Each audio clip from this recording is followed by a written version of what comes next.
नमस्कार, मी पुष्पाच खमंग किचन मध्ये आपले सर्वांचे मनापासून स्वागत। महाराष्ट्रात सर्व सणासुदीला तसेच आनंदाच्या प्रसंगी पुरणपोळी खास बनवली जाते आणि यासोबत एळवण्याची आमटी नसेल तर हे जेवण अपूर्णच। आमच्याकडे एळवण्याची आमटी, जिला काही ठिकाणी कटाची आमटी असे सुद्धा म्हणतात। एळवणी किंवा कट म्हणजे पुरणपोळी करताना शिजलेल्या डाळीतील पाणीदार रस।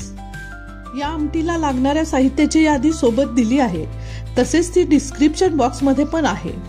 1 वाटी डाळ स्वच्छ धुवून 1 तास भिजत घालायचे।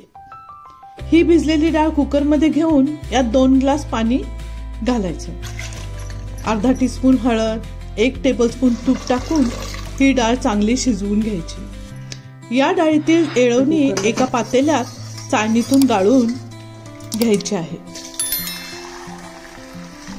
आमटी करण्यासाठी हे एळवणी काढलेली आहे। आमसूल घेतले, गूळ, लसूण, ओलं खोबरं घेतले, कोथिंबीर बारीक चिरून घेतले आणि कढीपत्ता घेतलेला आहे। आता यातील लसूण व खोबरे जाडसर मिक्सर मधून वाटून घेऊ।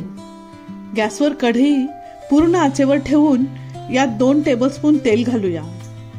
तेल गरम होताच यात प्रथम मोहरी व त्यापाठोपाठ जिरे हे तडतडायला लागताच हिंग टाकून घेऊ। लगेच कढीपत्ता टाकून या फोडणीत थोडी कोथिंबीर चिरलेली टाकून लगेच यात ओलं खोबरं व लसणाचे वाटण या फोडणीत टाकून घेऊया।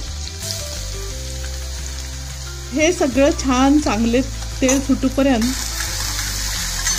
चांगले परतून घेऊया। आता यामध्ये आपले घरातील पारंपरिक घरगुती तिखट 1 चमचा घालूया।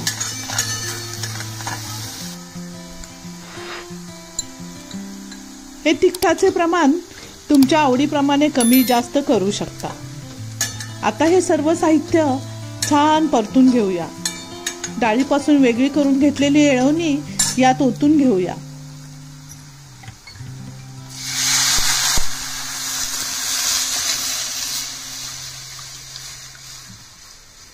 आमसूलचे 2 तुकडे स्वच्छ धुवून घेऊन या आमटीमध्ये टाकायचे आहेत। तसेच यात चवीपुरते मीठ व गूळ घालून घेऊ। यामध्ये उरलेली सर्व कोथिंबीर टाकून 10 मिनिटांपर्यंत ही आमटी चांगली उकळून घेऊया। ही पारंपरिक पद्धतीने बनवलेली आमटीची मूळ चव जशीच्या तशी ठेवायचा प्रयत्न केला आहे। यामध्ये कट येण्यासाठी तेल, कांदे अथवा जास्तीचा मसाला हा वापरलेलाच नाही। मुळी ही एळवण्याची आमटी चविष्ट, आंबट, गोड चवीची आणि पौष्टिक झालेली आहे। आमसुलामुळे याची चव अप्रतिम होते, पचनाला सुलभ होते। ही अशी आमटी तुम्ही नक्की बनवून बघा। पुरणपोळी सोबत ही आमटी वाटीने पिली जाते। यामुळेच ही जास्त मसालेदार नसावी।